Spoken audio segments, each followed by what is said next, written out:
instrument engineer, and this is how much we are looking to pay, because they have to pull you in. Okay. You know, I don't know a lot of jobs that are genuine who will tell you how much they will pay you right off the bat. Exactly. Until maybe after an interview.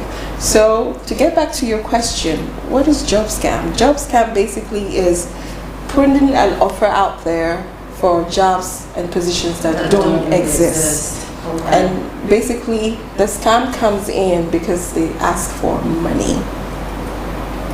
Okay, you're not to pay money. Exactly. To, you know. Exactly. Yeah, so that is what job scam is. So I think you mentioned something about graduates. This episode, and it's just really, really important, right? And I think even the time that we're premiering this episode, this is the time that there are a lot of graduates who are about to start applying for jobs if they haven't already, right? So this episode is really supposed to help guide them to know and understand what are the red flags they should look out for when they are applying for jobs. Okay. And at KU Site Consulting, so when we do recruitment, we actually don't charge upfront fees. And that's one of the things that you mentioned. Yes. So something to be mindful about, right? Yes. Juanita, have you experienced any on the job, not on the job, but during your searching? Yeah, have you experienced it? Well, yeah, I have. I remember right after university, like she said, the unemployment rate is so high. Exactly. So as a young person who just turned out from university, I was looking for opportunities because... Right, so research. What else can we talk about? What advice can we give recent graduates and job seekers so that they don't fall victim to being scammed? So to add up to what I was saying, I think the organization appeared legit. I might not mention the name of the organization, yeah, but then it's a well-known organization. So I think for now they are more sophisticated. They don't even care as to. I remember recently there's this job opening offer that has been circulating, and it's GASEM. Okay, GASEM, as we know, it's a credible institution, so you'd be tempted to believe. Okay. Yeah, but I think one red flag was the email address. So you're saying that they're using, it's like they're copying the organization. Yeah. Wow. They're mirroring another organization to scam. I wonder if GASEM knows that. Yeah, so there was actually a release to debunk that advertisements. Wow. So what else? Like what else is there to, what else can they look out for? Okay, like she said, the first thing you should always take a note of is the email address. Sometimes they use the company's email, they're able to regenerate it. It may not necessarily be in the order of, okay, for example, www.mtn.com. They could say www.mtn.h-something-something.com. Exactly. So you have to be mindful of that. Secondly, the second thing is you have to, another thing is, it's not all the time they use the company's email. If they are area, then we meet with them, and we actually meet with them in person. We discuss what the benefits, what the role, the job, what do you call it, the job description, what all the benefits that the role comes with, right? And then, but if the candidate is not in the area, then we do a video conference call. So you still get to see the face of the panel. Exactly. So you get all this information, you know. So far we've discussed being mindful of the email address.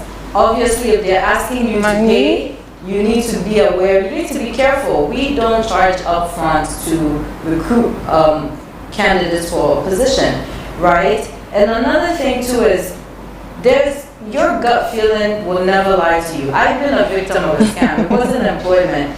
But if it doesn't feel right, and if you have any doubts, yeah, you get a bit excited because you need a job, you need to work. But at the end of the day, if you're gonna lose money and just, you lose out on so much by being a victim of a scam. So obviously research into that you are looking to work with. Absolutely. You know, I want to tell you an example, because that is what is really prevalent now, is people willing to travel. Yes. So you get people who would approach you through LinkedIn, through all this official sites.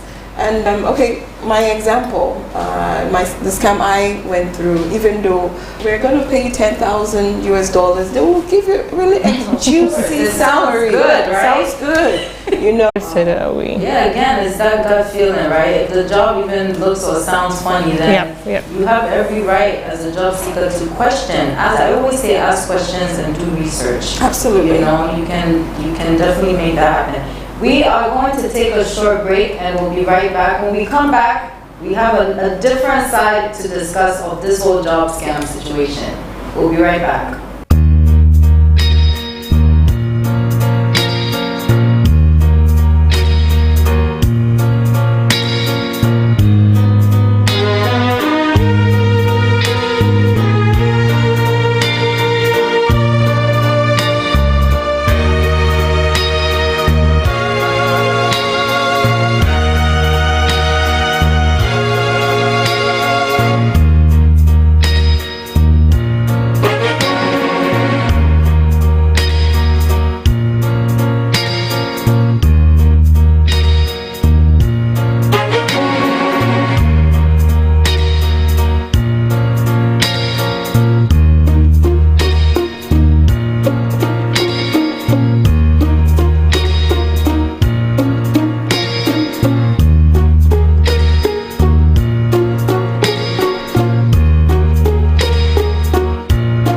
Treat yourself to a serene, plush, and unique experience.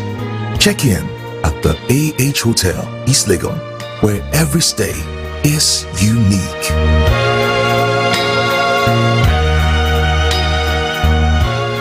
Welcome to Adansi Travels Product Knowledge Series, and I'm excited to talk to you about our FIT tour service, where you get the opportunity to customize the products to your taste. And with that, we take your details, your destination you want to go, the date you want to travel. We're able to do it to suit your budget.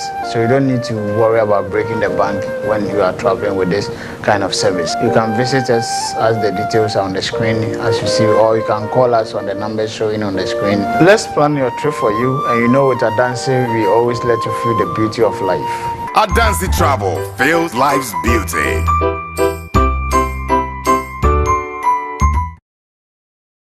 Welcome back. You have joined us today for another episode of 30 Minutes with HR, your premier human resource show for employers and employees. We're having such a great conversation. We've already touched up on job scams. Now we are getting into red flags. What do we mean by red flags? And this is actually more of what the employer should look out for. Yeah, so let's go right in. Okay. Of course, every company wants to hire good people. Exactly. It's such a waste of effort and resource to always have to recruit because you're not able to get the right people. And getting the right people is also a process. And there are some few red flags you need to really look out for. Number one, if you're doing an interview for looking to recruit some applicants during the interview process, an applicant should be able to look you in the eye. That's always the number one. Number one. The eye contact. The eye contact, maintain eye contact because then it shows confidence. I wouldn't want to recruit somebody who is not confident because then that tells me you can't deliver. Confidence basically drives everything. Mm-hmm. Once the confidence level is off, trust me, the person cannot perform. They have something to... Exactly. Number two is somebody who is their CV, they lie. People, oh, do you know SQL? Yes. Okay, tell us about SQL. I'm an expert in SQL. Tell us about that. But yeah, it's on the CV. It's on the CV. We get it all the time. And funny enough, some employers or the people doing the interview able to just pinpoint something. Okay, you said you're an expert in this. Explain this to me. And the person is not able to tell you because some people, they're smart. They try to go around it, or maybe they've read on it and they've forgotten. So number two, the person should be able to technically describe what they claim they know. Exactly. Number 3 is what else? You should have a question. If after I'm done with you and you don't have any question for me, that tells me that you're not proactive. That tells me that you will cut corners to achieve your goal. Okay, your goal, not the company's goal. Your goal is, let me just do whatever, Exactly. you know. So that is always one of the major problems we face, is people just are not motivated to give their best. So when you don't ask me questions, not like you have to, but when you do, when an applicant does, the applicant stands out. Because then it tells me you've done your research. You want to know if you know your stuff. You have questions for me. Okay, this role you have advertised or you're looking to fill. I think what if I do it this way? Do you think this would help the company? You know, you ask questions, and that would tell me from your question. I'm able to tell. Oh no, this person is really good at what they do. Interesting. And then before I give my sweet lady here a chance. I wouldn't want to say all. That's fine. Yeah, another thing that I personally look out for a red flag is preparation. Preparation, and that boils down to everything. The way you dress. I don't expect you to come to an interview with bangles and with chewing gum. Sometimes you hide it, but when you're talking, I see it. I see it. You know, I asked you, okay, what do you know about us? Oh, sorry, I didn't have time to check about your Please, when you're going for an interview, it's a huge red flag.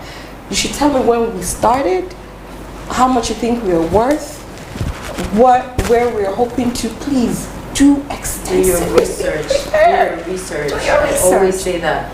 But our eye contact and because there are a lot of people who might say, I know it shows confidence, right? But when you interview someone, sometimes they could be a little nervous. Yeah. So maybe the eye contact might not be there as much. Okay. Is that something that would be a deal breaker for you? Like if you interviewed a candidate and they're not maintaining... Okay, it depends on the role. Okay. Some roles, like for example, the graduates, you know, someone who is no experience, just coming in, that you can't expect so much. So it depends. For a new graduate coming in, I don't really focus so much on the body language because you're here for us to also build you up and all of that. But I am more concerned about your level of enthusiasm. Exactly. If I ask you a question and you're like, please, I don't know. Come on. You can say, okay, I don't understand, but if you don't know, I said, please, I don't really know this. So it's also, I think that we're talking about honesty here, right? Honesty. Don't lie if you don't know something. Like, be very honest. Thank you. Job. You said it. You said it, Rita. Honesty. So Juanita, did you have anything? Yeah, for me, I was listening to you, and at least I heard you say it depends on the role. Because sometimes when you go for interviews, you are nervous. That doesn't mean you can't deliver. Exactly. Yeah, so it depending on what the person is coming to do, sometimes you need to, understand where the person is also coming from. For me, you just need to be able to learn. You should come with that what do you call it? Yeah, you should come with that. Yeah, and then you should have been able to do some level of research on the company. Exactly. You can't just show up. Exactly. You can't just show up and that doesn't work. Sorry. A huge one is don't ever go late for an interview. Don't go to an interview without an extra CV. Okay? Go get there on time. Go with an extra documentation. Go with every documentation that they may ask for that role. Just in case. Go prepared. Yes. You always do that. Like, make sure you bring your certificates, your How can you come in and bring anything? Something, yes. Do not come empty-handed. Do not come empty-handed. I mean, obviously, because of the unemployment rate, a lot of people, I think, they want to add a bit to their CV, right, to make themselves stand out and be able to get the job. There's nothing wrong with embellishing just a little bit, right? And by that I mean, you want to say something about yourself, your experience, but you want to find the best possible way to say it. It doesn't mean you should lie and say I have 10 years of experience when really you have like 2 years of experience, you know, or that you have all these technical skills. Gaps. Yes, exactly. Why? Because recruiters can actually pick up some of this, and they may, even if they don't pick it up, right, when they are reviewing your CV, when you get to the interview, it's going to show, because they'll end up asking you a question and you'll be stuck there. So you don't want to make that bad impression, because if, for instance, and it might not even be what gets you the job. Nowadays, employers are looking for soft skills, like real practical skills, right? Yes. How do you network? Are you confident? How are your communication skills? Yes. So a lot of those technical things might not even work. So just be honest. I think that I want, just be very honest. Okay, another thing that I think perhaps maybe we should also look at is employers noticing red flags. The applicants themselves should also notice red flags in the companies they're going to apply for. Some companies just, they're not worth working for. It goes both ways. It goes both ways. If I may say, Rita, one of the things we have to look out for when applying for a company is, number one, a company should respect your time. I can't call you at 7 a.m. this morning and tell you to come for an interview 11 a.m. And if I tell you, oh sorry, I won't be able to come, then you tell the person, then sorry, you don't have a chance. You should always allow people, give people an opportunity to prepare. So call a week ahead, or some few days ahead. That's a red flag. You don't want to work for a company who, when you get there for your interview, they're late. It shows they're not prepared. It shows they don't value your time. And once a company does not value your input. Exactly. So these are some of the things you need to look out for as an applicant or someone looking for a job. The kind of companies you want to give your effort and your time to. And also salary, right? Yes, also salary. This culture where employers don't pay on time, or they might take a long. No, we actually had a situation with, it's a former client, because we didn't agree with their practice. So we were hiring a candidate for this client. The candidate said, oh, I've heard they don't pay on time. So we did our research and we answered his question. You know, we said, yeah, this is the feedback that we're getting from some of the employees. They don't pay on time. And surprisingly, he was willing to still go and work for the organization. He's desperate. Yeah, because he's desperate, you know. But I just thought, why? You know, we need to be able to pay their salary, because what does that say about their financial position? Exactly. Right? What does that say? Exactly. So you have to kind of look out for these things, and to me, they're all red flags. You have to, and you also have to ask yourself, what are you hoping to gain from working with the organization, from the employer? Yes. If their culture doesn't answer those questions for you, then you may want to look for something else. You know, it's the honest truth, because employees need to understand that they have just as much of a right as employers do. Absolutely. Do your research and figure it out for yourself, whether or not this is an organization you want to work with. To add up to that, I think as a job seeker, that tells you a lot. Yes. Yeah, so you should ask questions basically. When was your predecessor? What happened? Why did he leave? You need to probe. You need to ask a lot of questions. That's actually the number one question that I think people should have at interviews. So I think we spoke a lot to graduates and also job seekers. If you need any advice, any consultancy advice in terms of things to look out for, the red flags, employers as well, you can get in touch with us and we'll be able to assist through our consultation. So thank you, ladies, for joining us today. Thank you. And thank you, viewers, for watching today. Thank you to AH Hotel for letting us use this amazing space, the Executive Lounge. Thank you for tuning in once again, and we will see you next week.